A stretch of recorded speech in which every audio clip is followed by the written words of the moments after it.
Queridos irmãos, abramos a palavra do Senhor no livro de Hebreus, capítulo 10. Hebreus, capítulo 10. E vamos ler para esse momento apenas o verso 21. Hebreus 10, 21. E tendo grande sacerdote sobre a casa de Deus. E tendo grande sacerdote sobre a casa de Deus. Vamos ter uma palavra de oração. Amado Pai Celestial, com alegria e confiança, entregamos nas Tuas mãos esse tempo de comunhão dessa noite. Suplicamos a Tua fidelidade e misericórdia que nos conceda ampla provisão para podermos receber, ouvir, guardar e obedecer a Tua palavra. Renova-nos por meio dela. Fala aos nossos corações, tanto pessoalmente quanto de modo coletivo. Abençoa-nos com a Tua palavra. Dá-nos Tua comunhão e Tua presença. É o que te pedimos, no precioso nome do Senhor Jesus. Amém. Queridos irmãos, é uma alegria imensa poder rever os irmãos de Joinville e de algumas outras cidades que também estão aqui. Já faz um tempo que não nos vemos face a face. Somos muito gratos ao Senhor pelo elo, pela comunhão que o Senhor tem promovido entre nós, em particular entre os irmãos anciãos nessa assembleia e também com tantos outros aqui, famílias, casais. Somos muito agradecidos pelo que o Senhor tem feito aqui em Joinville entre os irmãos nesses anos todos e pela relação que Ele tem promovido entre as nossas vidas. Que Ele nos dê um final de semana aos seus pés, de comunhão, ouvindo Sua voz, reconhecendo seu falar tão necessário para os nossos corações em dias tão desafiadores que vivemos. Nós vamos buscar nesses dias em que estaremos juntos, destacar duas frases que nós lemos nesse verso 21. Então vamos voltar de novo nossos olhos para as nossas Bíblias. A primeira frase é grande sacerdote. A segunda frase é a casa de Deus. Amados irmãos, esse assunto do sacerdócio é chamado de uma das duas linhas de ouro das Sagradas Escrituras. Os irmãos sabem que na revelação bíblica há duas linhas de ouro que percorrem as Escrituras de Gênesis a Apocalipse, e são elas: filiação e sacerdócio. O livro de Hebreus, talvez como nenhum outro, ele trata esses assuntos de modo magnífico. Por exemplo, o capítulo 5 do livro de Hebreus, abra por favor, para você ver, não apenas citarmos. Olha os versos 5 e 6 do capítulo 5 de Hebreus. Duas frases. Final do verso 5. Tu és meu filho. Veja essa frase. Final do verso, ou meio do verso 6. Tu és sacerdote. Observou? Tu és meu filho. Tu és sacerdote. Filiação e sacerdócio são, repetindo, duas linhas de ouro da revelação bíblica. O que significa isso? Significa que podemos resumir nessas duas palavras todo o propósito eterno de Deus. E não estamos aqui forçando as palavras. Quando falamos do propósito eterno de Deus, estamos tratando de coisas altíssimas, sublimes. Então não é força de expressão, vou reiterar isso, quando nós dizemos assim, filiação e sacerdócio, essas duas linhas de ouro que percorrem as Escrituras, elas resumem todo o propósito eterno de Deus.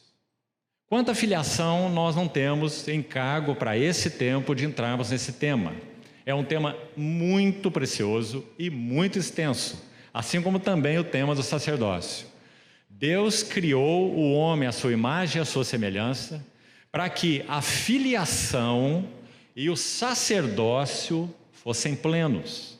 Você se lembra como termina? Num salto de Gênesis para Apocalipse, você lembra como o livro sagrado termina? Eis o tabernáculo de Deus com os homens. Eles serão povo de Deus. Ele lhes será pai e nós lhes seremos filhos. Lembra o que diz no capítulo 20? E seremos sacerdotes e reinaremos com ele durante os 1000 anos.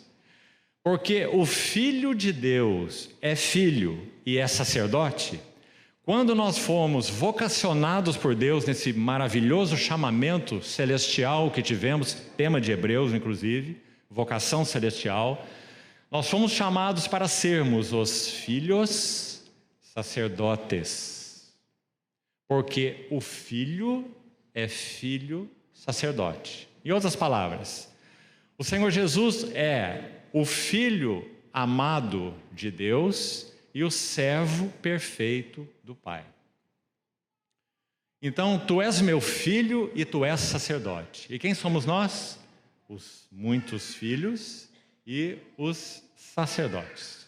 Então, amados irmãos, nós iremos nos deter nessa segunda linha durante esses 3 períodos, no que concerne a minha responsabilidade, que teremos juntos até no domingo. Essa linha do sacerdócio.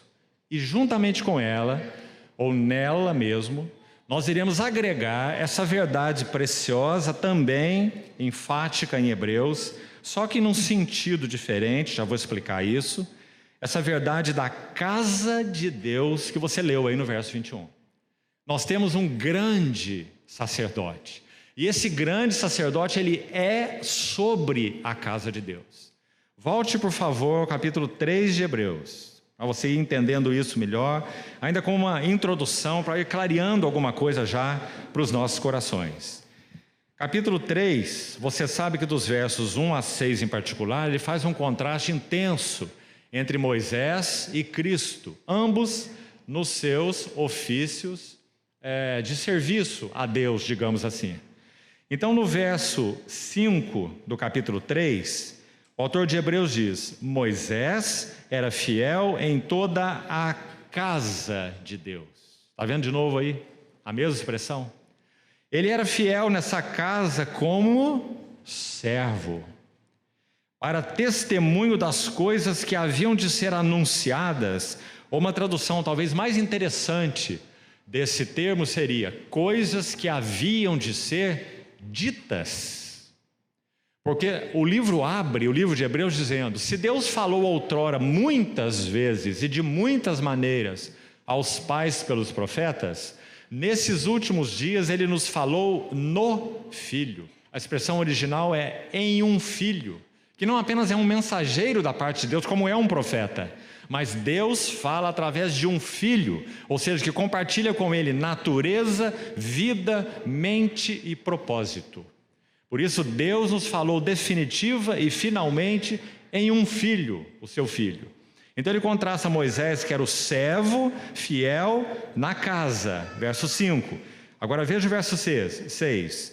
Cristo, porém, como filho, obviamente, não que ele não seja servo, não é? Ele tanto é filho quanto é servo. Como filho, ele é fiel, verso 6, está implícita aí a ideia, né? Sobre a sua casa. Você está vendo? Então o livro de Hebreus, ele apresenta a casa de Deus de uma forma bem distinta de Paulo. Por isso nós entendemos, você tem toda a liberdade de discordar comigo, claro, e sempre, que Paulo não é o autor dessa carta. Provavelmente, nenhum de nós pode afirmar isso, provavelmente seja Lucas. Porque sim, contém algo digamos, da mente de Paulo, mas não tem nada, absolutamente nada do estilo de Paulo.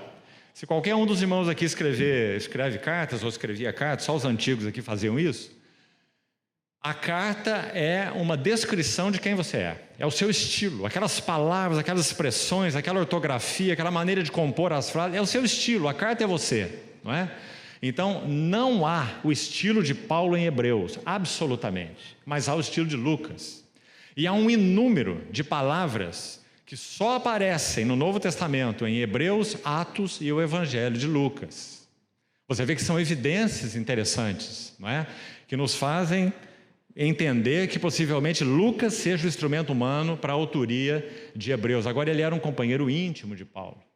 Então é claro que há aqui, sem dúvida, algo que toca a mente de Paulo. Mas isso não é o que nos importa aqui.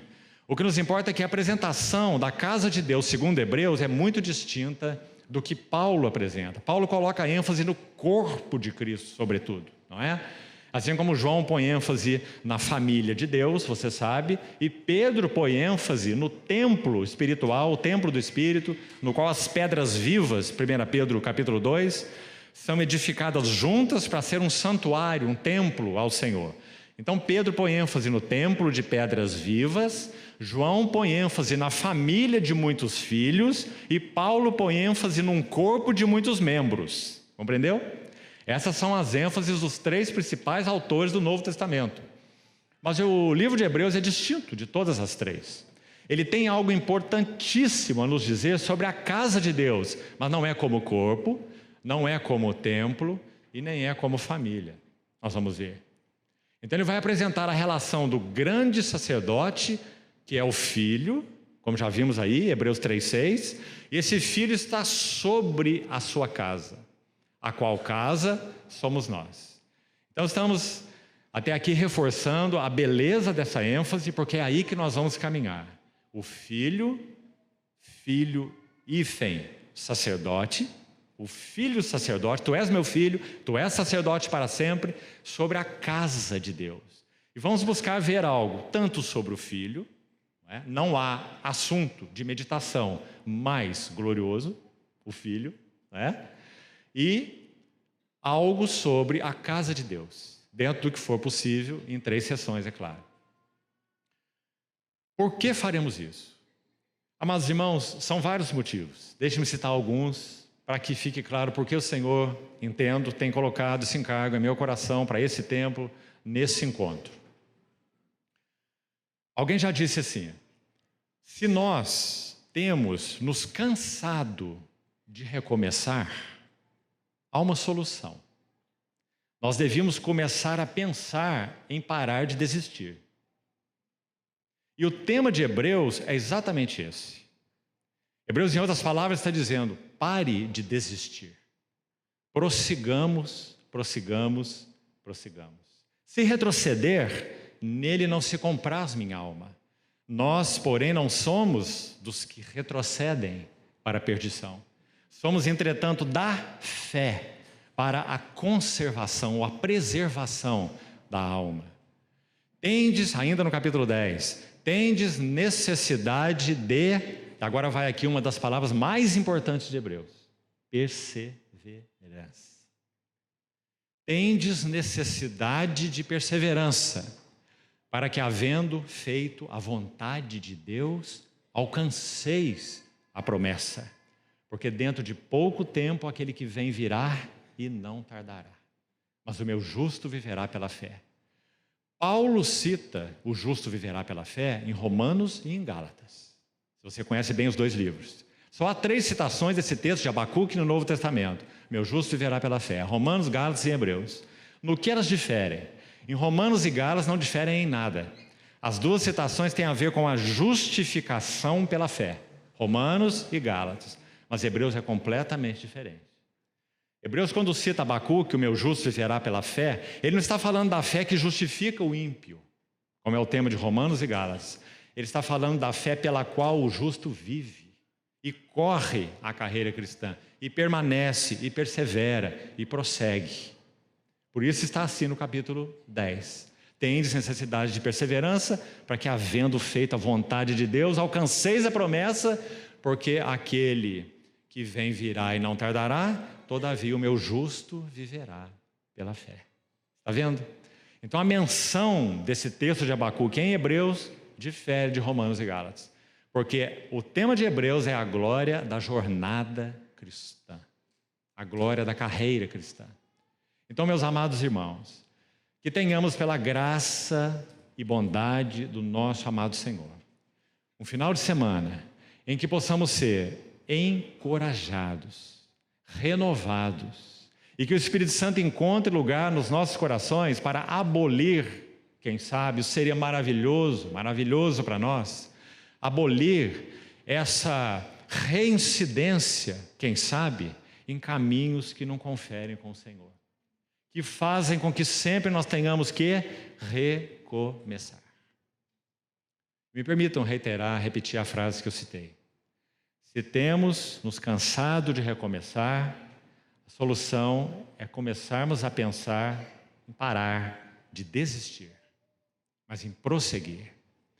Você sabe que Tiago também faz uma menção linda sobre essa que é uma das palavras mais importantes de Hebreus, que é perseverança. E para prosseguir, eu queria citar isso aqui para você. Tiago abre a sua epístola dizendo isso. Ele diz assim: tende por motivo de toda alegria ao passardes por várias provações. Tiago 1:2. Porque a provação da vossa fé, uma vez confirmada, produz perseverança. Olha ela aí. E a perseverança deve ter ação completa.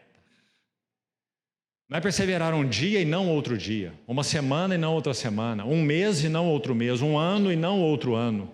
A perseverança deve ter ação completa, para que sejais perfeitos e íntegros, e em nada deficientes. Você entendeu o que Tiago está ensinando? Se nós não perseverarmos, amando, servindo, seguindo, com o coração ardendo em devoção ao nosso Senhor, nós nunca seremos maduros, perfeitos e íntegros. São duas palavras para maturidade espiritual. Queremos ser maduros, espiritualmente falando, para que o testemunho do Senhor tenha beleza em nossas vidas, nas suas assembleias. Então, irmãos, que paremos de desistir, que perseveremos, que corramos com perseverança a carreira que nos está proposta, olhando firmemente para Jesus, que é a fonte, o autor, mas também é o aperfeiçoador, ou consumador da nossa fé. Nossa fé nasce em nós, gerada pelo Espírito Santo, como uma sementinha frágil. Frágil entre aspas, não é? Que se for posta no armário, vai morrer. Por isso é frágil, não é? Mas se colocada na terra, há pouco tempo vi uma cena tão linda para ilustrar isso. Uma sementinha encontrou uma fresta numa pedra. Você possivelmente já tenha visto isso também. Mas a maneira como eu vi me impressionou muito. Uma pedra enorme, deve ter aí uns 4 metros de diâmetro, à beira de um riacho, e uma sementinha de uma determinada árvore, não sei qual é, encontrou uma brecha nessa pedra e cresceu ali, e fendeu a rocha em 2. E nós temos uma rocha fendida e uma árvore no meio da rocha. Um arbusto de 3 metros de altura. Esse é o poder da vida da semente. Por outro lado, ela é tão frágil como falamos. Se ela for colocada no lugar errado, talvez com um dia ela vai morrer. Por isso nosso Senhor proferiu a parábola do semeador, dizendo: você tem ouvido a palavra, então cheque se você não é aquele que ouve e recebe com alegria, mas é de curta duração. Se você não é aquele que ouve e também recebe, mas tem espinhos que sufocam a palavra. Aliás, quando um dos evangelistas cita essa referência, ela aparece em Mateus 13, Marcos 4 e Lucas 8. As 3 menções da parábola do semeador. Um deles diz assim: os seus frutos não chegam a amadurecer. A semente que cai entre espinhos. Os espinhos sufocam a palavra, a vida que foi gerada, quem vai negar? Porque a planta começa a crescer, mas os espinhos sufocam e os frutos não chegam a amadurecer. Planta mirrada. Os anos passam e ela está do mesmo tamanho. Como o Senhor com aquela figueira, não é? Você vai buscar frutos e não encontra nada. Mas você não pode negar que tem vida, não é? Aquela figueira estava viva. Tinha vida, mas não tinha frutos.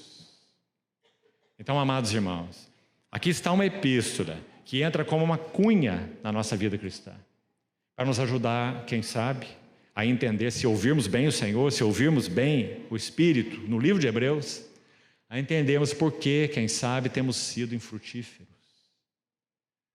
E nós iremos buscar, com a ajuda do Senhor, passar por vários princípios espirituais, que, se o Senhor for misericordioso conosco, poderão nos ajudar muito, nos encorajar, nos levar a pensar, nos levar a arrependimento em áreas específicas de nossas vidas. Sabe, irmãos, para que não sejamos aquelas pessoas que têm prazer apenas em estar juntos e ouvir a Bíblia.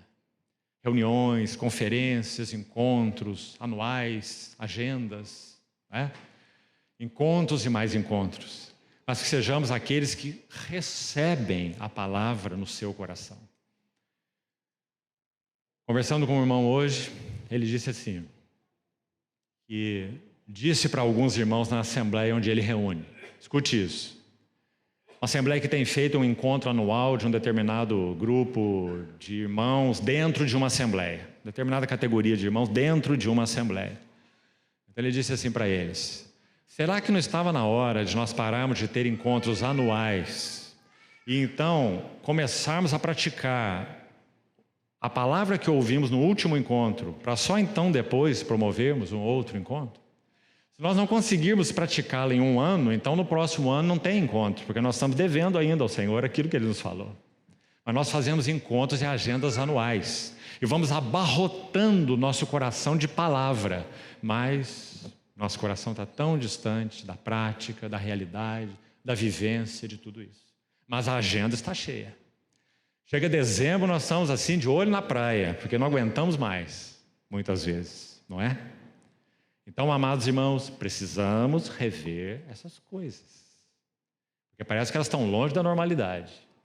Se Deus nos tem falado, qual deve ser a nossa atitude, nossa resposta, nosso compromisso com o que Ele nos tem falado, né? Então, amados irmãos, falando isso com muita docilidade no Senhor, que nós permitamos que o Espírito Santo, com toda a sua graciosidade, possa, como mestre amoroso, atingir, abordar os nossos corações, onde nós estamos. Ele conhece nossas necessidades pessoais, conjugais, familiares, quem sabe dos grupos de irmãos que estão mais próximos de nós, da Assembleia no geral, não é? Ele conhece tudo. Então peçamos ao Senhor que nos atinja com a sua palavra, sobretudo no nível pessoal. Dizendo, Senhor, não quero ficar lendo livro sobre livro, indo a conferência sobre conferência, ouvindo mensagem sobre mensagem. Isso tudo é excelente, irmão, que eu acabei de citar aqui, é excelente. Mas há um porém. Então, Senhor, não quero isso se o meu coração não tem verdadeiramente se arrependido diante do Senhor. E então buscarmos dar passos concretos naquilo que o Senhor tem demandado. De nossas vidas pessoais, conjugais, familiares, da vida da Assembleia, não é? Porque, irmão, é só assim que nós avançaremos de glória em glória. Do contrário, pode ser até perigoso para nós.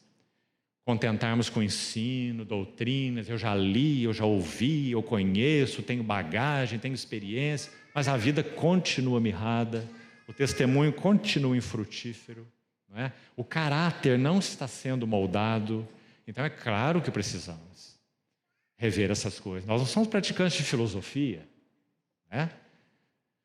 Então, que o Senhor de modo especial nos ajude nisso, nesse fim de semana que passaremos juntos. Acho que não estamos aqui para outro propósito, né? Para cumprir um calendário, quem sabe do último encontro anual. Senhor, tenha misericórdia de nós, então. Então vamos lá, vamos seguir. Você se lembra que Provérbios, me permita um pouquinho mais da nossa introdução aqui, antes de entrar mais diretamente em Hebreus. Você se lembra que Provérbios 29, 18, eu mesmo já comentei esse verso aqui com os irmãos mais de uma vez. Onde não há visão ou profecia, o povo se corrompe. Eu sei que esse verso tem sido muito citado para os irmãos. Lembra que comentamos uma das vezes que essa palavra corrompe tem um sentido específico na língua original? Ela faz alusão, por exemplo, àqueles instrumentos que hoje nós chamamos de grampos, né? Grampos de cabelo. Que quando a mulher faz um penteado bonito, todo ornamentado, de horas para se conquistar aquela estrutura, né? Cheia de grampos e de suportes para todo lado. Então fica aquela coisa linda, às vezes nem não tão linda, né? E quando vai ao seu compromisso e termina aquela festa e volta para casa e retira os grampos, o que acontece? Nós temos um cabelo desgrenhado, não é assim? Você pode ler aquele versículo com essa ênfase que você vai estar certíssimo. Onde não há visão, o povo fica desgrenhado, descabelado, feio. A expressão mais específica desse termo na língua original é sem freio. Onde não há visão, o povo fica sem freio, sem restrição. Então, amados irmãos, por que nós vamos às Escrituras e clamamos ao Senhor por revelação espiritual? Pense comigo. Se nós clamamos por visão ou revelação espiritual, o que nós estamos pedindo é governo. Você compreendeu? Porque onde não há visão, não há governo, não há restrição. O povo fica sem controle, sem freio, sem direção. Se oramos por visão, me permita repetir, porque nós temos orado por revelação, então saibamos o que nós estamos pedindo. Nós estamos pedindo para ter vidas governadas. Vidas onde nós podemos dizer como nosso Senhor, não se faça a minha vontade. Quero ir, quero ter, quero fazer, quero. Não seja como eu quero. Um outro evangelista registra assim a oração do Getsemane. Não seja como eu quero, mas como tu queres. Se nós oramos por visão espiritual, por revelação da parte de Deus, nós estamos pedindo, Senhor, governa-me. Eu não posso gerenciar minha vida. Eu não tenho sabedoria para isso. O lugar mais instável, inseguro desse universo são as minhas mãos. E o lugar mais seguro são as tuas. É isso que fazemos quando oramos por visão espiritual. Eu queria enfatizar isso, irmão. Porque às vezes pode passar na nossa cabeça, quando oramos por visão, que o Senhor nos dê mais clareza das coisas. Está compreendendo? Agora eu entendo isso, agora eu entendo aquilo, agora eu entendo as Escrituras, agora eu entendo o que Paulo quis dizer lá em Colossenses. Agora eu entendo e agora eu entendo. Mas na verdade, não é assim. Se oramos por visão espiritual, estamos orando por governo. Porque então, onde há visão, vamos ler Provérbios 29, 18, pelo lado contrário então. Se onde não há visão, o povo não tem freio, ou não tem governo, então onde há visão, há governo. Claro, óbvio. Onde há visão, há restrição. Não é? Então vamos pensar sobre isso, irmão amado. E vamos ver por que nós temos, vamos reconsiderar diante do Senhor, por qual motivo nós temos pedido visão. É para saber mais? É para ensinar para os outros? É para ser, quem sabe, um pregador da palavra? O que nós queremos quando nós pedimos visão? Nós queremos governo? Nós queremos que o Senhor seja cabeça em nossas vidas? Nós estamos prontos a Ele dizer não, não. Quem sabe para os outros sim, mas para você não. Quem sabe os outros não precisa de restrição aqui, mas você sim. Será que Paulo quis dizer todas as coisas me são lícitas, mas nem todas me convêm? Que será que ele quis dizer com todas me são lícitas, mas eu não me deixarei governar por nenhuma delas? Paulo era um homem governado, porque ele tinha visão, não é? Então está aí mais um motivo maravilhoso de mergulharmos nas Escrituras em geral e em particular na Epístola aos Hebreus.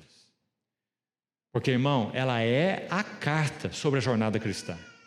Efésios é uma carta maravilhosa, igualmente assim Colossenses, igualmente assim Romanos, 4 pilares do Novo Testamento, né? Romanos, Efésios, Colossenses e Hebreus. São cartas tremendas, mas Hebreus tem um destaque aqui, que não ofusca a glória das outras, né? É apenas a particularidade de Hebreus. Nem Efésios, nem Romanos e nem Colossenses tratam a carreira cristã como Hebreus trata. Então, Hebreus é a epístola da jornada cristã, a glória da jornada cristã. Hebreus é a epístola mais solene do Novo Testamento. Mais um item para você pensar quando ler Hebreus. Sabe por que ela é a mais solene? Porque ela apresenta os maiores privilégios. E por isso, ela mesma apresenta as maiores responsabilidades. As duas coisas andam juntas. Se nós somos os mais privilegiados porque somos participantes de uma vocação celestial, Hebreus 3, é claro que nós temos então as maiores responsabilidades. Então o livro de Hebreus, em outra ocasião também já disse isso para os irmãos, também não vai ser nosso tema para esse fim de semana. Uma outra abordagem maravilhosa desse livro, ele tem 5 passagens exortativas. Lembra que nós já comentamos isso uma certa vez? Por isso, lá no final, no capítulo 13, verso 22, o autor vai dizer assim, terminando a epístola: eu vos rogo que suporteis a presente palavra de exortação. Ele põe no singular. São 5 exortações que seguem uma cadeia progressiva. Ele exorta sobre negligência, vai aumentando a solenidade.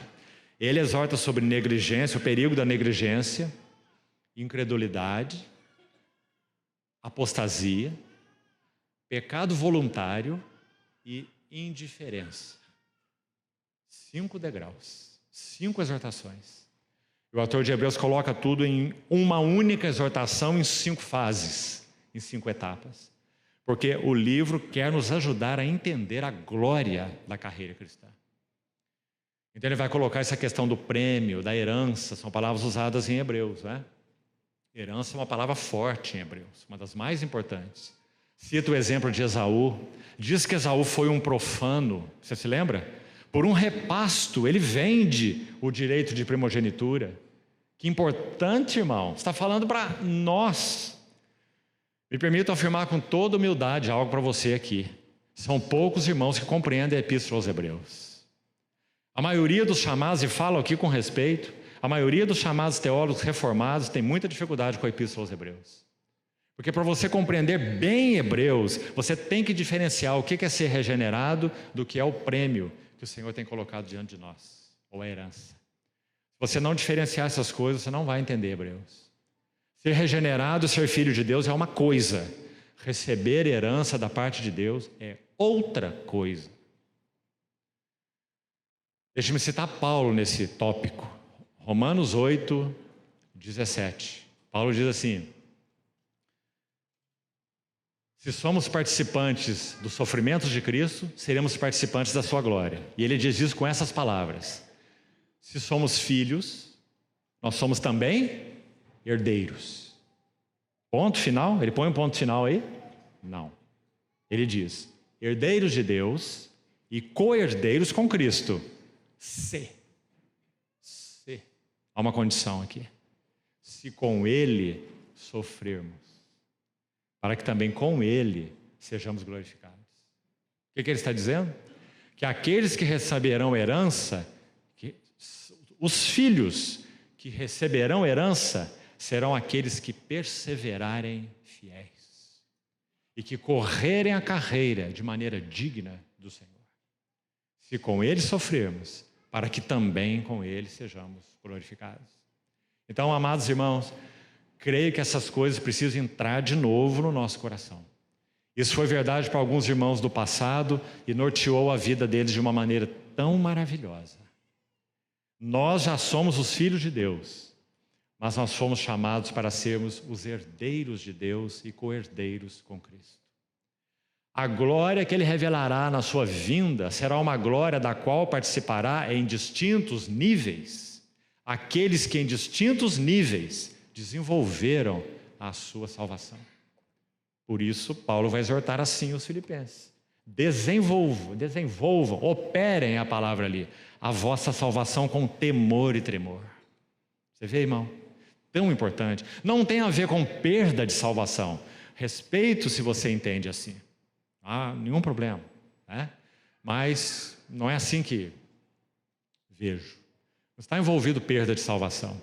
Parece que a salvação é algo realmente definitivo, completo, operado pelo Senhor, de graça para nós. Ele nos deu vida eterna, somos dele, ninguém nos arrebatará de suas mãos, né? Mas herança é um outro assunto.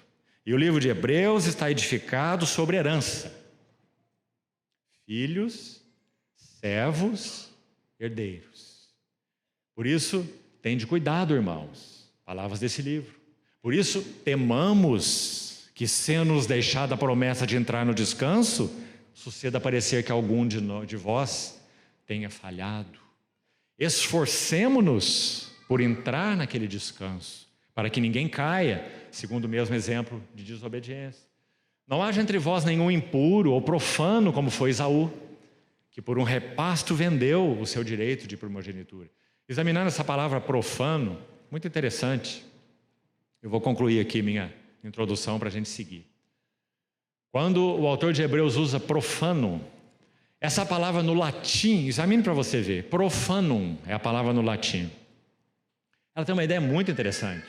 Fane, no latim, é templo. Profanum, uma área que circundava o templo. Quando diz que Esaú foi profano, a ideia envolvida é a seguinte: Esaú não tinha e nunca teve um recinto sagrado na sua vida interior com Deus. Por isso, para ele, um prato de lentilha e um direito de primogenitura era a mesma coisa. Aliás, não eram a mesma coisa. O prato de lentilha valia mais, não é? Porque ele não tinha um recinto sagrado na sua vida com Deus. Então, ele não soube avaliar o significado da sua vocação. E não é esse o tema de Hebreus? Santos irmãos que participais de uma vocação celestial. Então, irmãos, que linda epístola, que necessária palavra de exortação. Mas quão encorajadora ela é. Porque a exortação é assim. Todas as vezes que você estiver ouvindo uma exortação, se essa exortação está sendo feita apenas com dureza, a severidade, não é? Aquela sobrancelha cerrada, então você tome cuidado. Porque a maneira do Espírito Santo exortar é diferente. Ele exorta com severidade, solenidade, mas a mesma exortação, a mesma faca que entra aí de 2 gumes, e por isso 2 gumes, isso tem vários sentidos, né? É a mesma palavra que adverte, é a palavra que encoraja.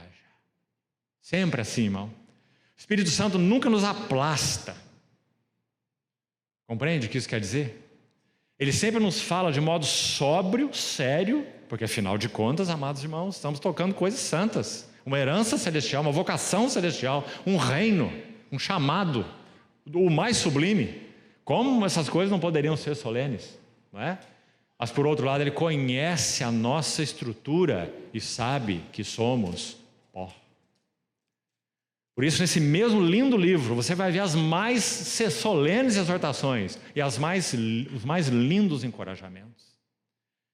Tendo, pois, a Jesus, o Filho de Deus, como grande sumo sacerdote que penetrou os céus, conservemos firmes a nossa confissão, porque não temos um sumo sacerdote que não possa se compadecer das nossas fraquezas. Antes foi ele tentado em todas as coisas à nossa semelhança, mas sem pecado. Então ele vai dizer: acheguemo-nos, portanto, confiadamente, junto ao trono da graça, para recebermos misericórdia, acharmos graça para socorro em ocasião oportuna. Não é um maravilhoso encorajamento? Então, queridos irmãos, vamos seguir com isso. Vamos começar a caminhar nessa noite, então, agora dentro da Epístola aos Hebreus, confiando que o Senhor há de falar, nos exortando e nos encorajando. Ainda panoramicamente, agora dentro do livro, queria citar algumas palavras para os irmãos. Para o seu estudo posterior, sua meditação, seria interessante você anotar. As palavras que mais ocorrem no livro de Hebreus, em termos de número de menções, já nos ajudam muito a compreender qual é a ênfase de Hebreus. Você quer ver? Vou citar um bom número delas aqui. Algumas apenas citar. A primeira palavra, e essa nós iremos, se o Senhor permitir, hoje ainda começar a estudá-la. Se tivermos tempo, senão iniciamos amanhã. E essa palavra é perfeição. Ela aparece nessa carta 13 vezes. A carta tem 13 capítulos, não é uma vez em cada capítulo que aparece, né? Mas olha o número de menções dessa palavra em Hebreus. Ou seja, o Espírito Santo está ocupado nessa carta aos Hebreus com o assunto da perfeição. Deixa eu falar alguma coisa sobre essa palavra, rapidamente.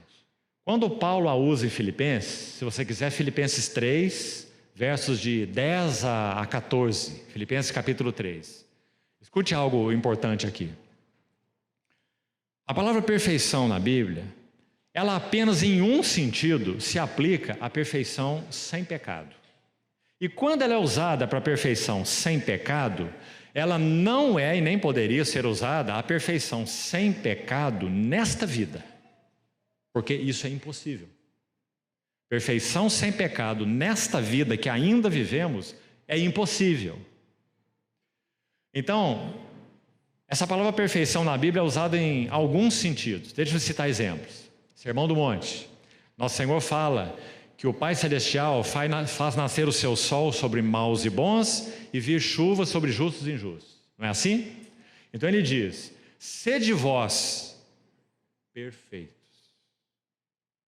como perfeito é o vosso Pai Celestial. Você vê que sempre você tem que ler a palavra no contexto. Se você disser, tomar esse versículo emprestado e dizer assim: você está vendo? Se o Senhor nos mandou ser perfeitos, é porque nós podemos ser perfeitos, sem pecado. Nós podemos nunca mais pecar, ser perfeitos sem pecado. Você está forçando o texto. Nosso Senhor está falando sobre o seu sol e sobre a chuva que Ele faz vir sobre maus e bons e justos e injustos, e mostrando que Ele é abençoador, generoso, independente de para quem seja. Então nos exorta dizendo: sejam vocês também perfeitos, como perfeito é o vosso Pai Celestial. Então que tipo de perfeição está sendo abordada aí? Perfeição de conduta, no sentido de abençoarmos os que nos maldizem. Pedro fala isso, lembra? E Paulo também em Romanos 14. Retribuir o mal com bem. Isso aos olhos de Deus é ser perfeito, porque o Pai faz isso. Ele envia sua chuva para maus e Ele envia o seu sol para injustos, não é? Então sede perfeitos como perfeito é o vosso Pai. Então fica claro para nós, não é? Lá em Filipenses, o texto que eu citei, ele usa 2 vezes essa expressão em 2 sentidos do que é ser perfeito. Então se você abriu aí, escute o que ele fala lá. Primeiro ele fala assim: quanto à ressurreição dos mortos. Ele termina assim o verso 11 ou 12. Aí ele diz assim: irmãos, quanto a mim, não julgo havê-lo alcançado. Alcançado o quê? A perfeição. Porque ele fala: não que eu já tivesse obtido a perfeição, mas uma coisa faço, não é? Então não obteve a perfeição em que sentido? Não obteve a perfeição no sentido de que ele ainda estava nesse corpo mortal. Ele não havia obtido ainda a glória da ressurreição vindoura e futura. Quando nosso Senhor Jesus vier, esse corpo deixará de ser assim. Tanto no sentido físico mesmo, né? Decaindo, envelhecendo, enfraquecendo, não é? Quanto no sentido do pecado que habita nos meus membros, como Paulo vai dizer em Romanos 7. Porque esse corpo corruptível será revestido de um maravilhoso corpo de incorruptibilidade. Na linguagem de Filipenses mesmo, nosso corpo de humilhação é esse aqui, que nós cuidamos tanto, lustramos tanto, achamos tão bonitinho, não é? Paulo chama de um corpo de humilhação. E diz que quando ele vier, esse corpo de humilhação será igual ao corpo da sua glória. Ó, amados irmãos, que coisa linda, não é? Por isso que em Coríntios ele fala assim: nós aspiramos não ser despidos desse primeiro tabernáculo aqui, mas ser revestidos, né? É a linguagem dele em Coríntios 5. Então, está aí mais um sentido de perfeição, é a perfeição final. Haveremos de vê-lo como ele é, e para isso precisaremos de um outro corpo, mas isso será quando ele voltar, ou se partirmos para ele pela morte, quando ressuscitarmos dos mortos, né? Mas há aí em Filipenses ainda um terceiro sentido de perfeição, e isso toca Hebreus, por isso estamos gastando tempo com isso aqui. Terceiro sentido, primeiro então é de conduta, abençoando os que maldizem, retribuindo mal com bem. Isso é perfeição de conduta. Perfeição vindoura ou futura, quando o corpo de humilhação será igual ao corpo da sua glória. Por isso ele diz: não julgo haver alcançado, não é? E terceiro sentido, perfeição de alvo ou de motivo. Está aí no texto também. Uma coisa faço, deixando as coisas que para trás ficam e avançando para as que diante de mim estão, prossigo para o alvo. Esse é o tema de Hebreus. Prossigo para o alvo. Aí ele vai dizer: para o prêmio da soberana vocação de Deus em Cristo Jesus. Todos, pois, que somos perfeitos, você abriu aí para ler? Todos, pois, que somos perfeitos, tenhamos o mesmo pensamento. E se pensais de outro modo, Deus também disto vos esclarecerá. Então agora ele pôs no plural, inclusive, somos perfeitos. Todos que somos perfeitos, tenhamos esse sentimento. Perfeito em que sentido agora? Perfeitos no sentido de um só foco. Um coração com um motivo perfeito, com um alvo perfeito. Graças ao Senhor, amados irmãos. Se nós aguardamos uma perfeição que só virá quando o Senhor vier, por outro lado, há pelo menos 2 aspectos de perfeição que podemos ter já. Não só podemos, devemos. Perfeição na conduta, abençoando os que nos maldizem e retribuindo o mal com bem. E perfeição no que concerne a alvo, ou termos um só alvo. Não sermos homens e mulheres de coração dividido. Então aí está o sentido que vai nos ajudar mais na Epístola aos Hebreus. Então perfeição aparece em Hebreus 13 vezes que já citamos. Mais uma palavra para você ir compondo aí suas anotações. Participar. 7 vezes. Capítulo 2. Como os filhos têm participação comum de carne e sangue, destes ele também participou. Olha como essa palavra é importante. Jesus não teve aparência humana apenas. Ele entrou na vida humana integralmente, com espírito humano, alma humana e corpo humano. Um homem, tudo o que isso significa. Então ele participou de carne e sangue. Olha como é bonita essa palavra em Hebreus. Na sequência imediata do texto, 2,14 é o texto que eu citei agora. Se você ler até o verso 17 aí do capítulo 2, veja aí termina o capítulo 2. Olha o primeiro verso do capítulo capítulo 3 de Hebreus, 3:1, olhe para a sua Bíblia. Por isso, santos irmãos, que participais de uma vocação celestial. Você vê como é bonita essa palavra, irmão? Como que Jesus participou de carne e sangue? Apenas figuradamente? Isso dizia os docéticos, não é? Que ele tinha aparência humana, mas não era um homem real. Foi assim? É isso que a Bíblia ensina? Claro que não. Ele tomou parte da natureza humana, um homem real. Hebreus 2,14. Na sequência, veja que lindo, no capítulo 3, verso 1.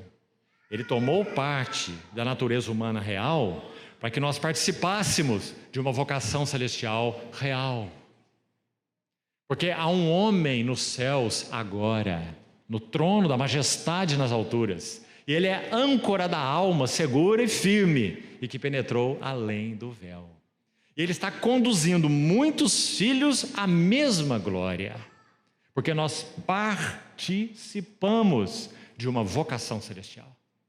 Quando você vai assistir um filme, você não participa dele, você é um espectador, né? Com relação à vocação celestial, nós não somos espectadores. Que lindo! Olha essa revelação, olha o que a Bíblia diz. Não apenas isso, sim, nós nos deslumbramos também, não é? Mas é exatamente porque nós somos participantes de uma vocação celestial. Então ele está dizendo, ponha os outros focos de lado, estique o seu telescópio, é a ideia de Hebreus 3:1, e fixem os olhos, considerai, palavra retirada da astronomia, considerai atentamente o apóstolo e o sumo sacerdote da vossa confissão, porque nós participamos de uma vocação celestial. Olha a beleza disso, irmão. Em Hebreus 6, se tornaram participantes do Espírito Santo. De novo aparece a palavra lá, não é? Então é uma palavra muito especial em Hebreus. Terceira palavra, possuir ou ter. Tão simples, né? Essa palavrinha, possuir. Nós usamos essa palavra o tempo todo, ainda mais na nossa geração consumista. É possuir e ter o dia inteiro, não é? Possuir e ter em Hebreus aparece 5 vezes. Vou te citar alguns exemplos para você ver a beleza dela. Olha só. Temos a Jesus, o Filho de Deus, como grande sacerdote que penetrou os céus. O mundo não tem. Jesus não é sacerdote do mundo. O mundo, ele é salvador do mundo. O mundo carece de um salvador primeiro para depois ter um sacerdote. Compreendeu, irmão? Só a igreja tem o benefício do sacerdócio de Cristo. O mundo não. Ele é salvador para o mundo, mas é sacerdote apenas para a igreja. Não rogo pelo mundo, disse o Senhor em João 17, mas pelos que me deste do mundo, porque estes são teus. Pai, santifica-os na verdade, tua palavra é a verdade. Então o livro de Hebreus vai usar a palavra ter, num sentido tão lindo, né? Posse. O que é nosso, irmãos? E nós podemos falar isso com o nosso peito tão cheio. Nós temos, possuímos, é nosso. Temos a Jesus, o Filho de Deus, como grande sumo sacerdote que penetrou os céus. O que mais que nós temos? Capítulo 8, verso 1 de Hebreus. O essencial das coisas que temos dito, ele vai fazer um resumo do livro até ali. Olhe bem, o essencial, já escreveu 7 capítulos, já falou de Melquisedeque, aquela figura enigmática do Velho Testamento, né? Possivelmente uma cristofania. Explica isso e diz assim: o essencial das coisas que temos dito é: possuímos, temos um tal sumo sacerdote que se assentou à destra da majestade nos céus. É nosso. E o verso 2 aí de Hebreus 8, continue aí. Ele vai dizer: ele é ministro do santuário e do verdadeiro tabernáculo que Deus erigiu e não o homem. Irmão, o livro de Hebreus não é um livro fácil. Você tem que lê-lo e estudá-lo com muito cuidado. Senão você vai começar a jogar a sua interpretação aí. Esse santuário em Hebreus é especial, é diferente. Ele está contrastando o santuário terreno com o santuário celestial. O santuário terreno edificado pelo servo Moisés. O santuário celestial edificado pelo Filho Jesus. Então ele é ministro do verdadeiro santuário, desse verdadeiro tabernáculo que Deus erigiu. Como que Deus erigiu esse tabernáculo? Porque Deus enviou o seu Filho. Pela sua morte, pela sua ressurreição, Deus erigiu um tabernáculo, do qual o de Moisés era apenas uma figura, um tipo. O verdadeiro tabernáculo Deus erigiu, e não o homem, pela ressurreição do nosso Senhor Jesus Cristo, e por colocá-lo sentado à destra da majestade nas alturas. E qual é a relação dele com o seu santuário? Hebreus 8:2, ele é ministro do santuário. Amados irmãos, nós somos ministros dele, não somos? Mas você já pensou no outro lado? Esse versículo está dizendo que ele é nosso ministro. Você já pensou nisso, irmão? Ou não é isso que esse versículo está dizendo? Nós enchemos nosso coração de gozo quando nós confessamos assim: Jesus Cristo é o Senhor dos senhores e o Rei dos reis, não é? Mas com igual glória, nós devíamos dizer assim: nosso Jesus é o servo dos servos. E ele sempre será o servo dos servos. O trono, irmão, muda o caráter de homens. Qualquer troninho que você der para qualquer homem, você vai ver o caráter dele mudar. Mas o trono não mudou o caráter do nosso Senhor Jesus.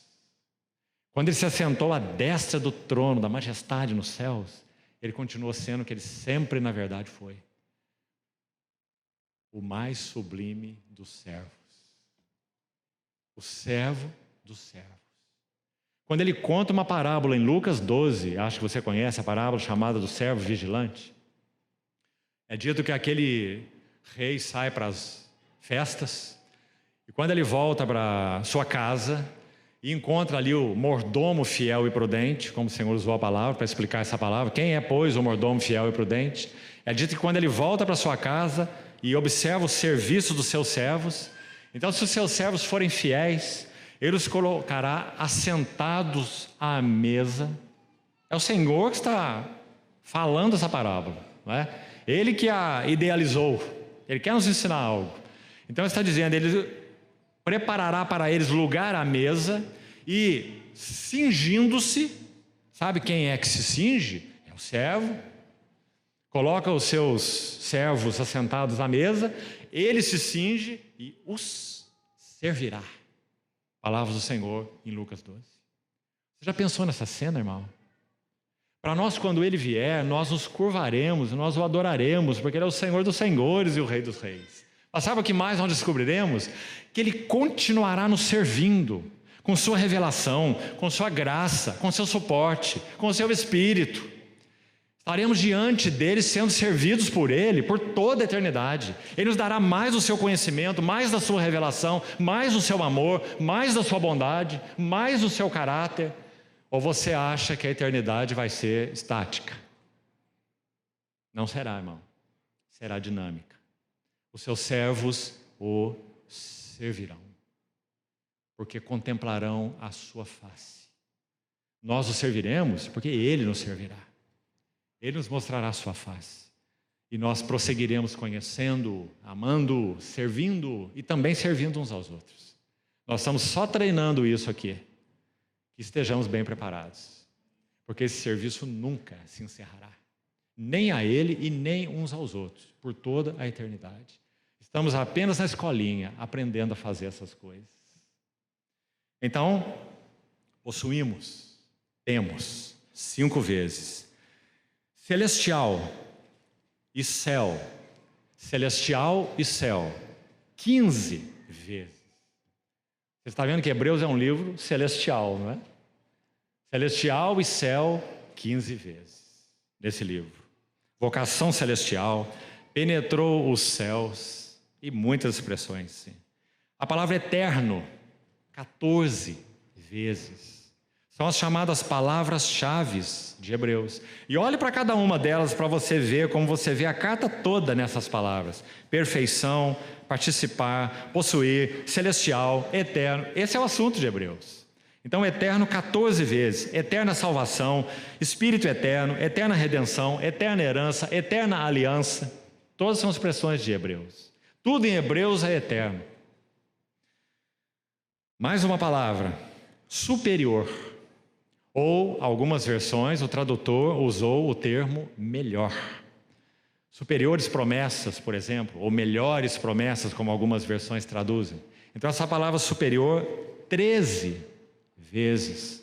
Tudo em Hebreus é superior. A aliança é superior, a herança é superior, as promessas são superiores, a pátria é superior. Tudo em Hebreus é superior. Você vê a beleza dessa epístola? Jesus é superior aos anjos. E, por último, a última que eu queria citar, se o Senhor permitir, até o domingo, é uma das palavras que nós vamos buscar examinar.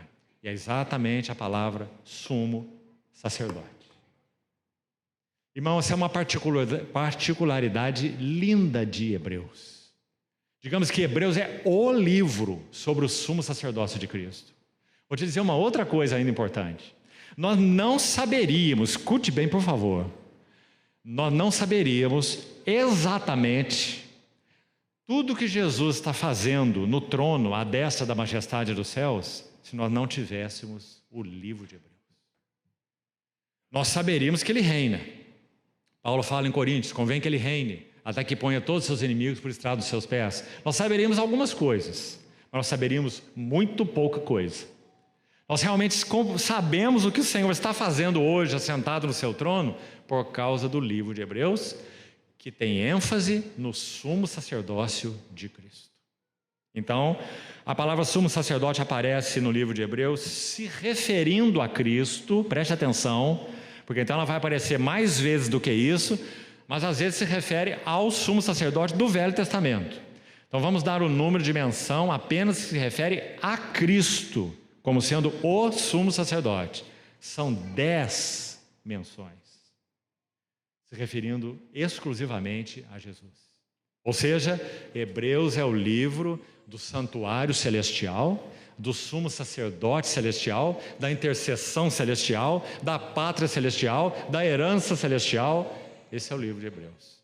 Por isso é tão lindo e tão encorajador para nós. Então, com isso, terminamos essa primeira parte.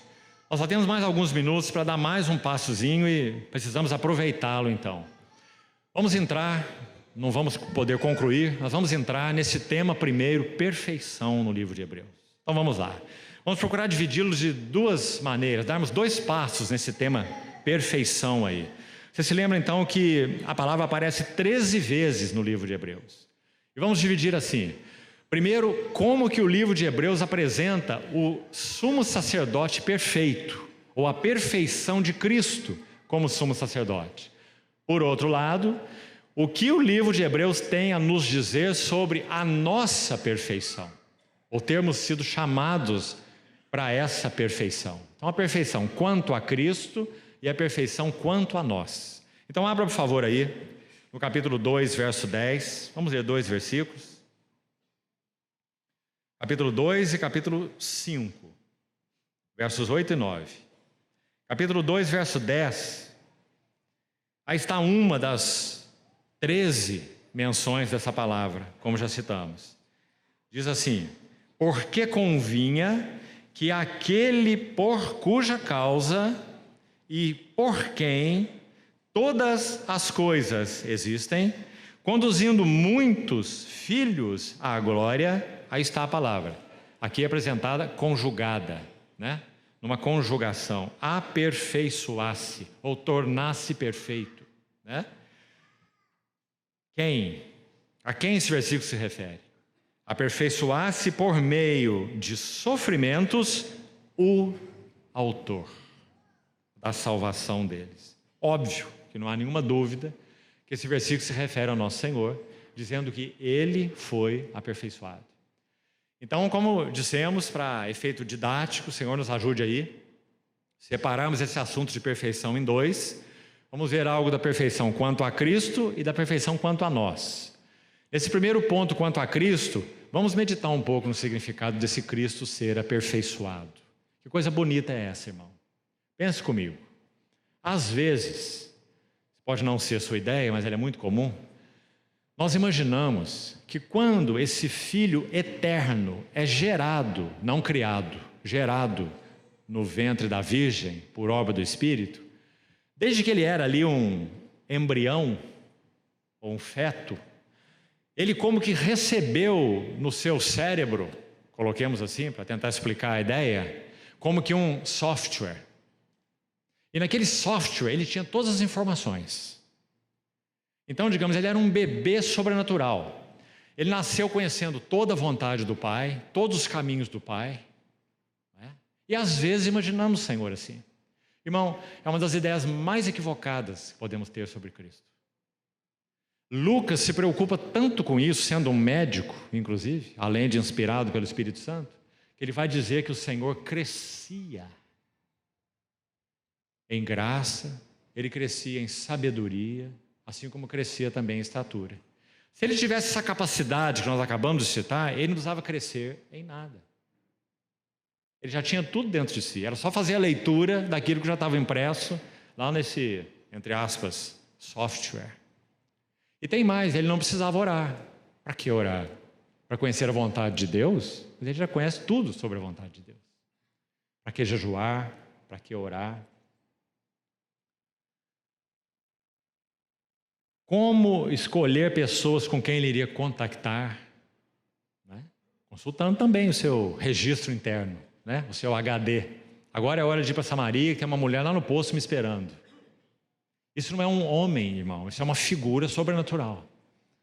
Jesus viveu uma vida absolutamente humana. Ele tinha que orar e jejuar para conhecer a vontade do seu Pai.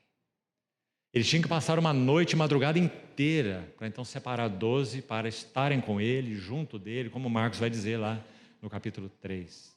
E depois os enviar para pregar e etc. Ele tinha que dizer para sua mãe que tenho eu contigo, ainda não é chegada a minha hora. Porque ele queria conhecer qual era a vontade do Pai nesta hora da falta de vinho nas bodas de Caná. Ele deveria agir ou ele deveria ir embora? O que ele deveria fazer? Ele não sabia. Ele teria que saber. Aos 12 anos, ele já disse, quando foi esquecido pelos seus pais lá em Jerusalém, lembra? E a caravana andou até 3 dias sem ele e voltou para buscá-lo. Não sabias vós que me convinha cuidar dos negócios do meu Pai? Sem dúvida, irmão, Lucas registra isso, e é só Lucas que registra, porque foi o primeiro momento, aos 12 anos de idade, que esse menino teve convicção da sua messianidade.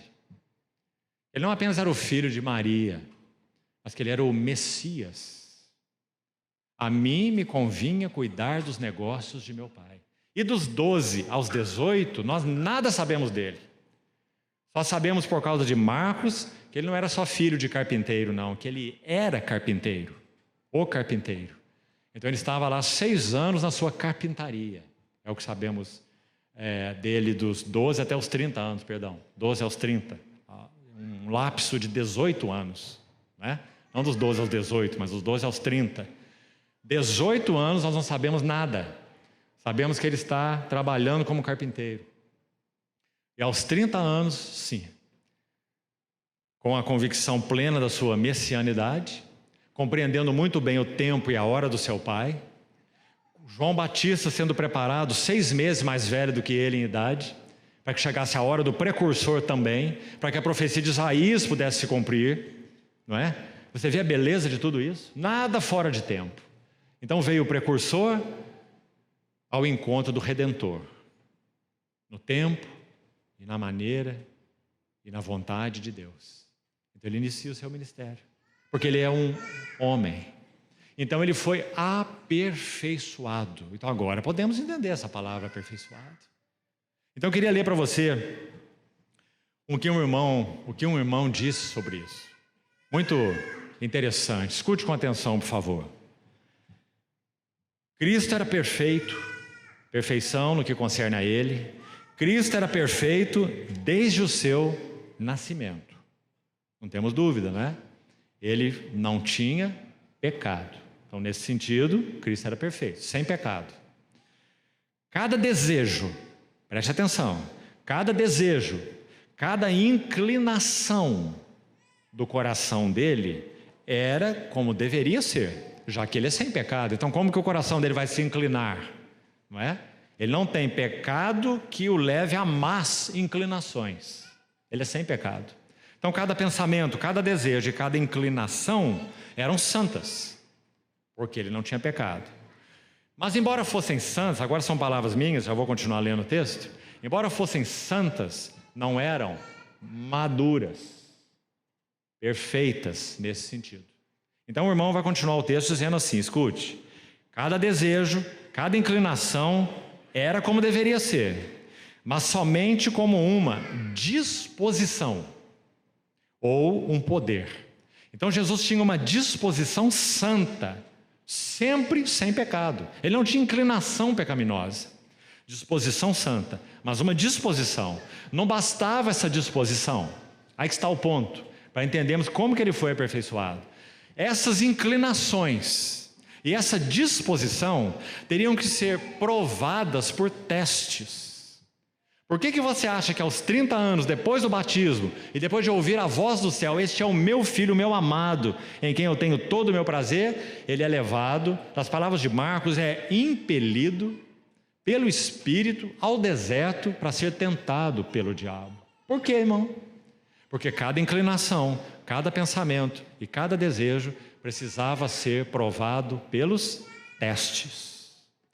Para que então cada inclinação, desejo, pensamento fosse aperfeiçoado e fosse provado e deixado claro de que ele é o Filho de Deus, com a disposição de ser Cordeiro de Deus e cumprir toda a vontade de Deus.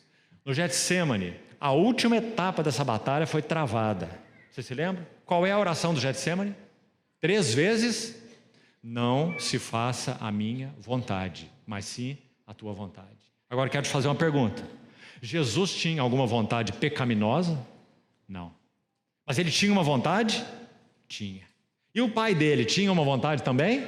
Tinha, porque ele diz minha vontade e tua vontade. São 2 vontades. A vontade do pai não substituiu a vontade humana de Jesus. Não, nunca. A vontade humana de Jesus foi colocada debaixo da vontade do seu Pai Celestial. Então ele fez isso. Ele colocou a sua vontade debaixo da vontade do seu Pai Celestial. A pergunta que fica é, ele poderia não fazê-lo?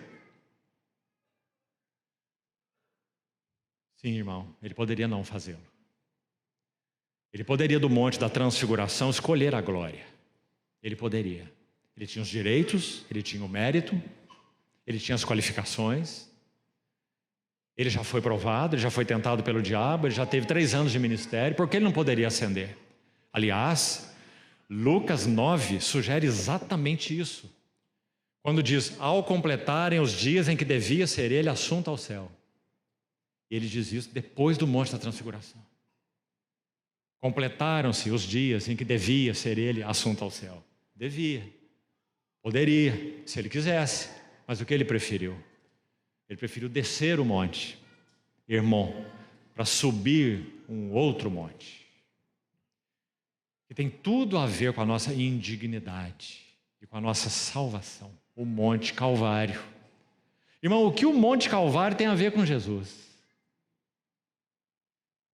Intrinsecamente falando, nada. Porque ele é aquele que não conheceu pecado. Então o que isso tem a ver com ele? Mas ele foi feito pecado por nós, para que nele fôssemos feitos justiça de Deus. Então ele colocou a sua vontade debaixo da vontade do seu Pai. Então é aí que ele foi aperfeiçoado. Então entendemos Hebreus 2:10. Convinha que aquele que por cuja causa e por quem, esse é Deus o Pai, todas as coisas existem, para conduzir, para que ele pudesse, Deus o Pai, pudesse conduzir muitos filhos para a sua glória, ele teria que aperfeiçoar por meio de sofrimentos o autor da salvação deles. Entendeu, irmão? Como é lindo isso? Então agora eu vou citar a frase completa do irmão para você ficar com tudo aí e já estamos encerrando. Cristo era perfeito desde o seu nascimento. Cada desejo e cada inclinação era como deveria ser, mas somente como uma disposição santa, como um poder que necessitava ser provado, desenvolvido, fortalecido e amadurecido pelos testes. Por isso, quando Pedro prega a primeira mensagem da história da igreja no Pentecostes, o que ele diz? Depois de citar Joel, o que ele diz em Atos 2:22? Jesus, para que esteja muito claro quem ele é o carpinteiro mesmo. Vocês lembram dele? Lá de Nazaré? Jesus, o Nazareno. Assim Pedro começa. E aí ele acrescenta, o varão que foi aprovado por Deus. Viu, irmão? Que maravilha. Por isso temos um grande sumo sacerdote, que foi provado, tentado, experimentado por testes em todas as coisas. Deus o Pai arranjou tudo para que ele fosse aperfeiçoado por meio de sofrimentos, porque ele seria o autor da nossa salvação. Maravilhoso. Então, para concluir esse assunto da perfeição quanto a Cristo, e amanhã seguimos. Vamos para Hebreus 5, último texto que vamos ver por hoje. Hebreus 5, versos 8 e 9. Olha a mesma ideia que já compartilhamos, expressa aqui de modo tão claro. Hebreus 5, 8 e 9. Embora sendo filho. Você viu porque ele põe o embora? Porque podíamos pensar assim, mas o filho é filho e é filho perfeito, é filho sem pecado. Então ele não precisa de nada, não é? Ser aperfeiçoado em nenhum sentido. No que ele vai ser aperfeiçoado? Se uma criança nasce perfeita em todos os sentidos, intelectual e fisicamente, nós podemos dizer, é perfeito, certo? Mas não podemos dizer, é maduro, é desenvolvido, foi provado, foi testado, está perfeito. Não podemos dizer, tem que passar por testes. Assim foi com o nosso amado Senhor. Então, embora sendo filho, aprendeu. Irmão, se ele tivesse algo, como nós falamos, instalado aí lá no seu cérebro, desde que nasceu, ele não tinha que aprender nada, né? E aí está o grande mistério, como Isaac Watts já dizia, né? O grande mistério, Deus se fez homem, aprendeu a obediência pelas coisas que sofreu. E tendo sido aperfeiçoado. Olha que lindo, irmão. Aí você lê então, desenvolvido, amadurecido, fortalecido, tendo sido aperfeiçoado, tornou-se. Ou seja, sem que ele fosse aperfeiçoado, ele não seria, não poderia ser. Ele tornou-se o autor da salvação eterna para todos os que lhe obedecem. Irmão, teria que ser assim, terminando. Porque, digamos, me ouça com atenção, por favor, para você não fazer confusão, por isso quero pôr entre aspas aqui. A vida desse homem Jesus, em primeiro lugar e acima de tudo, ela foi, é claro, para o seu Pai. Que isso fique muito claro. Mas há um outro aspecto aqui. O diabo. Uma resposta de um homem teria que ser dada ao diabo, o usurpador. Aquele que, quanto ao primeiro homem, que também era sem pecado, Adão, ele o enganou, ele o derrubou, ele conquistou um terreno baseado no qual ele estabeleceu uma base. Por isso, quando o Senhor é tentado e levado àquele alto monte, os reinos do mundo e a glória deles são mostrados ao Senhor pelo inimigo. E quando o inimigo diz, tudo isto eu te darei, o nosso Senhor não diz assim, mas não é teu, tudo é meu, como você vai me dar o que já é meu? O Senhor não o contestou, porque ele sim usurpou, e ele usurpou de modo, aqui eu quero colocar o entre aspas, de modo legal, no sentido de legalidade. Adão cedeu a ele os direitos que tinha como um representante de Deus, criado à imagem e semelhança de Deus. Ele entrega esse domínio na queda. Satanás, por um lado, é um usurpador, um enganador, e por outro lado, o homem entregou. Quando ele voluntariamente, conhecendo a palavra de Deus, ele desobedeceu à palavra de Deus. Por isso Timóteo diz que Adão não foi iludido. Eva foi, Adão não. Adão não foi iludido. Então, ele questionou a palavra de Deus, ele não creu de todo o seu coração, e então ele foi usurpado, e o inimigo obteve um terreno legal, ou lícito, se você quiser usar a palavra. Está entendendo? Por isso, quando o inimigo diz, eu te darei agora isso tudo, reinos do mundo e glória deles, isso que ele usurpou lá no Éden, se prostrado me adorares. Então, nosso Senhor não questiona isso, porque Ele sabe o que ocorreu no Éden. O usurpador e a entrega de Adão. Então, nosso Senhor vai responder, somente ao Senhor teu Deus adorarás. Se Adão tivesse feito isso, Adão não teria caído. Somente ao Senhor teu Deus adorarás e só a Ele darás culto. Aí está o segundo homem aos olhos de Deus, porque homem aos olhos de Deus é homem sem pecado. Por isso só há dois homens, estritamente falando, aos olhos de Deus, só Adão e Cristo. Dois homens sem pecado. Um foi usurpado e caiu, o outro viveu como homem tanto quanto o primeiro.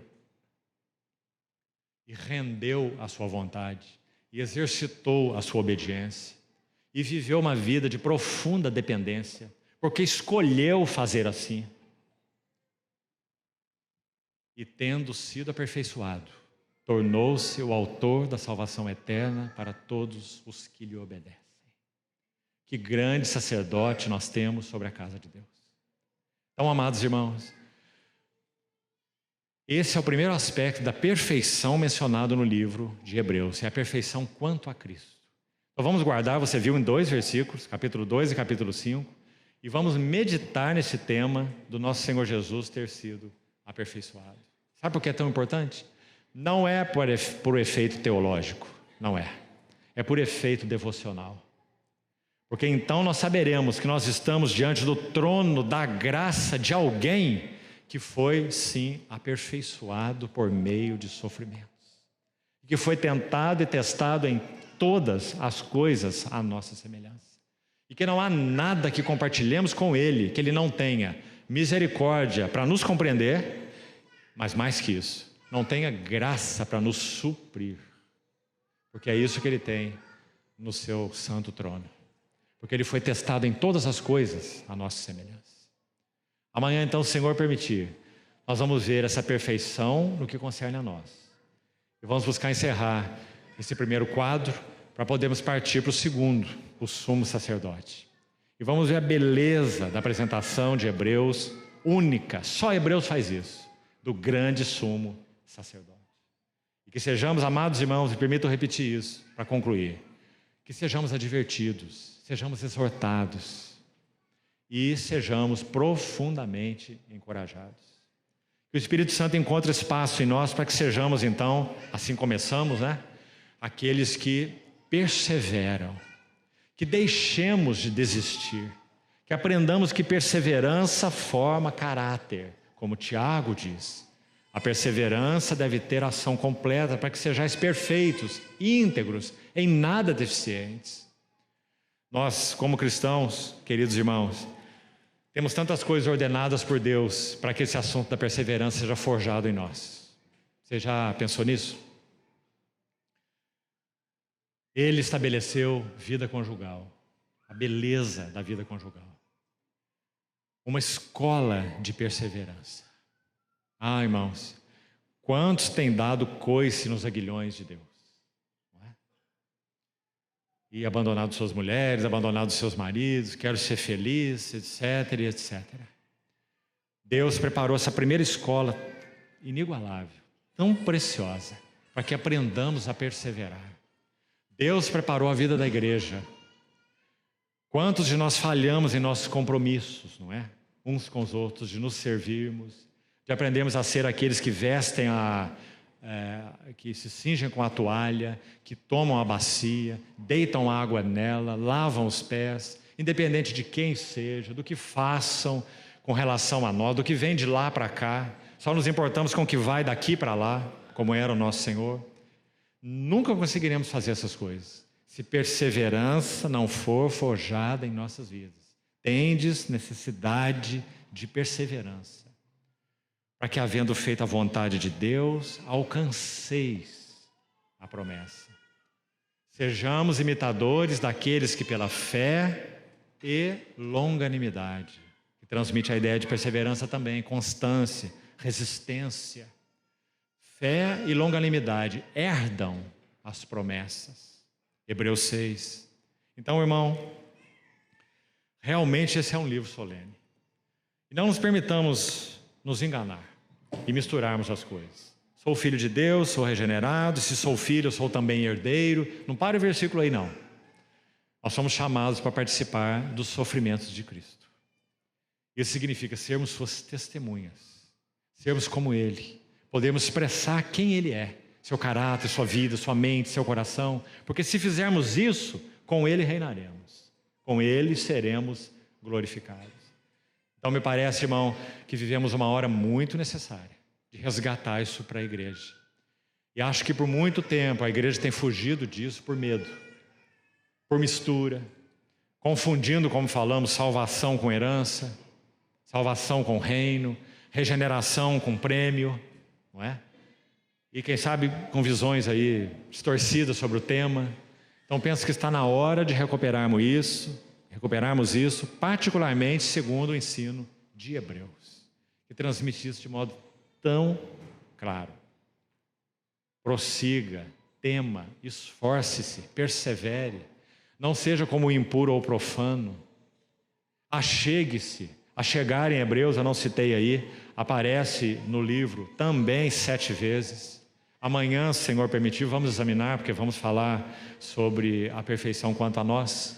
7 vezes usa a palavra aproximar ou achegar. Se nós não vivemos como achegados, aproximados a Ele no trono da graça, não conseguiremos perseverar. Viveremos vidas cristãs inconstantes. Aquela oscilação entre o monte da transfiguração e o vale da depressão, que não termina nunca, né? Que é tão comum em tantos de nós.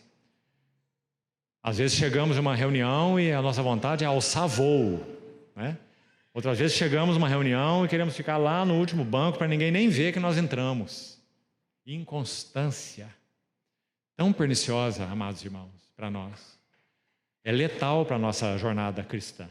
Então, aí entra o livro de Hebreus, como uma cunha bendita, encorajadora, santa do Espírito Santo. Então, Vamos concluir aqui por hoje. Vamos orar. Vamos apresentar mais uma vez esse tema ao Senhor, para que Ele nos ajude, então, esses dias e oportunidades que teremos. Senhor, obrigado, porque o Senhor deixou nas nossas mãos essa maravilhosa epístola. Te agradecemos, Senhor, pelo sangue de santos, mártires e profetas, que permitiram com que nós tivéssemos em nossas mãos essa maravilhosa carta. Pedimos ao Senhor que estenda Tua mão de misericórdia sobre nossas vidas, nesses períodos todos que teremos nesse fim de semana. Nos dê um céu aberto, uma palavra do alto, para que possamos ser recuperados, renovados, fortalecidos, conduzidos ao arrependimento onde necessário. Te suplicamos, Senhor, que vejamos a Ti de uma maneira nova. Sabemos que esse é o Teu antídoto para cristãos cansados.